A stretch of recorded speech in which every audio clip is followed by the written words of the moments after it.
우리가 흔히 논두렁에 보는 노랑 민들레는 서양 민들레입니다. 토종 노랑 민들레도 있는데 보기가 더 힘듭니다. 서양 민들레는 자가 수정을 하여서 씨앗을 퍼뜨리지만 토종 흰 민들레는 꿀벌이나 곤충이 꽃가루 수정을 하여야 씨앗을 맺을 수 있는 것이 차이입니다. 흰 민들레 개체수가 점점 줄어듭니다. 이 사진을 보면 카메라 앵글이 조금 높은 것 같습니다.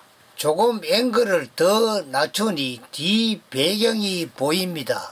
봄 야생화 촬영은 필요하다면 많이 낮추어야 합니다. 봄 접사 촬영에 좋은 시그마 마이크로 50mm와 파나소닉 단렌즈 25mm를 소개합니다. 사용 카메라는 마이크로 포서드 사이즈 올림푸스와 파나소닉 틸트식 뷰파인더 GX8입니다. 올림푸스 카메라에 시그마 마이크로 50mm를 사용한 사진입니다. 카메라 앵글이 조금 높은 것 같습니다. 카메라 앵글을 조금 더 낮춥니다. 뒤 배경이 보입니다. 답답한 것이 없어집니다. 같은 크기로 파나소닉 단렌즈 25mm 사용으로 촬영한 사진입니다. 뒤 배경이 보입니다.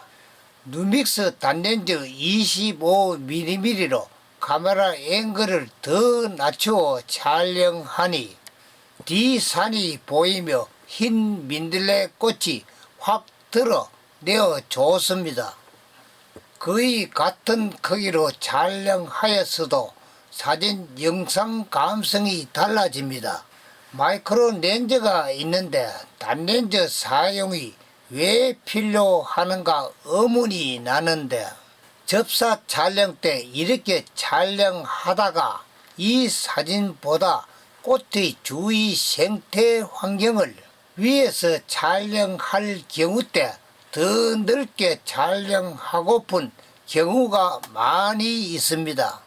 마이크로 렌즈로 내 키보다 위로 더 높이 촬영하여야 할 경우가 있습니다. 이 경우는 어쩔 수 없는 촬영 경우가 됩니다. 이때는 광각 단렌즈 20mm에서 25mm 정도가 필요합니다. 단렌즈 25mm 정도면 화각이 넓기 때문에 쉽게 촬영할 수 있는 이점이 있습니다. 껌이 바람꽃 촬영 경우를 보더라도 마이크로 50mm는 카메라 앵글도 높고 뒤 배경 나무 둥치가 크게 보입니다. 그러나 같은 장소에서 누믹스 25mm 단렌즈 촬영은 꽃과 뒤 배경은 안정성을 찾습니다. 원인은 렌즈 50mm와 광각 25mm 화각수가 다르기 때문입니다. 카메라 렌즈 광각 렌즈로 갈수록 뒤 배경이 작게 보입니다. 이런 경우 촬영은 단렌즈가 아닌 줌 렌즈는 뒤 배경 처리가 잘 안됩니다. 단렌즈를 사용하여야 좋으며 마이크로 포서드 카메라예요. 단렌즈 중에서 20mm나 25mm가 제일 좋은 효과를 내며 그 중에서 단렌즈 25mm가 조금 더 적당한 화각과 뒤 배경 흐림을 줍니다. 마이크로 포서드 카메라는 풀 사이즈에 비해 렌즈 25mm는 2배 50mm 효과를 나타냅니다. 시그마 50mm 마이크로로 촬영한 자리에서 단렌즈 25mm 사용을 하면 피사체 크기가 촬영폭 2배 정도 크게 차이 납니다. 경사가 있는 지형에서 시그마 마이크로 50mm로 촬영한 사진은 조금 단조로운 감성이 납니다. 이렇게 시그마 50mm는 위에서 넓게 촬영할 수 없지만 누믹스 단렌즈 25mm로 촬영한 사진은 주위 환경이 보이는 또 다른 감성이 나는 사진을 만들게 됩니다. 꽃 한두 송이 촬영하는 것보다 전체 위에서 촬영은 조건이 맞는 파나소닉 카메라에는 단렌즈 25mm 정도가 좋습니다. 단렌즈 25mm 촬영 조리개 사용은 f2에서 f3.5 정도로 배경 흐림 정도를 주면서 수동 MF로 많이 촬영합니다. 파나소닉 단렌즈 25mm 최대 접근 촬영폭은 11cm 정도 됩니다. 단렌즈 25mm로 11cm 미만은 촬영할 수 없으나 이런 경우 정도 사진은 얼마든지 촬영할 수 있습니다. 그리고 좋은 해상력과 깊은 심도 때문에 촬영하기가 상당히 편리합니다.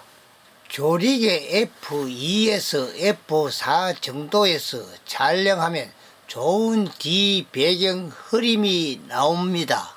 본인은 이런 효과를 보려고 단렌즈 14mm, 20mm 사용을 하다 보다가 마이크로 포서드 카메라에 단렌즈 25mm까지 오게 되었습니다.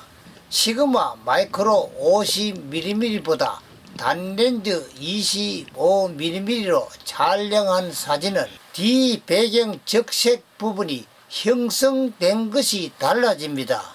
촬영 때 이런 두 사진 효과를 보려고 누미스 단렌즈 25mm를 겸용 사용합니다. 처음에는 좀 핀 맞춤은 어렵겠지만 수동 MF로 하시면 좋은 사진이 점차 됩니다. 오늘 민들레를 같은 조건으로 촬영하여 보아도 파나소닉 카메라와 올림푸스 카메라의 색 차이가 좀 있으나 선명도나 뒤 배경 흐림 정도는 별반 차이를 보이지 않습니다. 단지 차이점은 올림푸스 카메라 색과 시그마 마이크로 50mm로 촬영한 것이 보았을 때 올림푸스 경우 색이 조금 부드럽습니다. 중의 무렵 촬영 때 햇빛이 비치는 곳에서 촬영하면 거의 이런 사진이 됩니다. 그래서 본인은 사진과 같은 방법으로 중의 무렵 기준으로 가방으로 꽃 뒤는 그림자를 만들고 중의 무렵 꽃은 햇빛이 비추는 위치에 두고 역광 촬영 때 생긴 꽃의 앞부분, 어두운 부분 그림자를 없애려고 반사판을 이용하여 햇빛을 꽃 부분으로 반사시켜 없앱니다. 야외 산에서 촬영할 때 이 방법으로 많이 촬영합니다. 꽤 까다로운 색에 민감한 노란색은 이런 방법이 우선입니다. 같이 촬영 다니는 지인의 어려운 점을 얘기 드릴까 합니다. 촬영한 것 중에 첫째 중요한 핀 맞춤입니다. 녹색 부분이 안 맞습니다. 핀 맞춤은 첫째 1순위입니다. 이때는 카메라를 좌우 상하 움직여 카메라 렌즈 중심에서 피사체 꽃 3개의 거리가 모두 같아야 합니다. 두 번째 조리개 수치 조정 불량으로 F 수치를 많이 줘서 도움이 안 되는 꽃 주위가 산만합니다. 흐린 조건에서 촬영하면 좋은 색은 안 나오지만 뒤 배경을 감안하여 조리개 F4 정도로 전체 핀을 맞춥니다. 세 번째, 노출이 오버 촬영되었습니다. 카메라 노출을 역광 촬영 때 마이너스 시키는 것을 잘못하였거나 먼저 촬영한 카메라 ISO 값을 오토 아닌 수동 값으로 좀 과도하게 설정하여 카메라 셔터 값이 8000분의 1초 최대 값으로 올라갔을 때 카메라 자체 해결이 안 될 때 노출을 마이너스 시켜도 조정이 안 됩니다. 이때는 ISO 값을 내리든가 아니면 ISO 오토 값으로 합니다. 역광 촬영은 중심부 측광으로 하며 오토 마이너스 0.7에서 마이너스 1 정도 조정합니다. 그러면 지금보다 뒤 배경이 더 검게 되며 좋은 사진이 됩니다. 촬영할 때 중요한 세 가지 중요 조건을 얘기 드리며 화이트 밸런스 조정 이후 반드시 제자리로 되돌림하시기 바라며 이만 마칩니다. 감사합니다.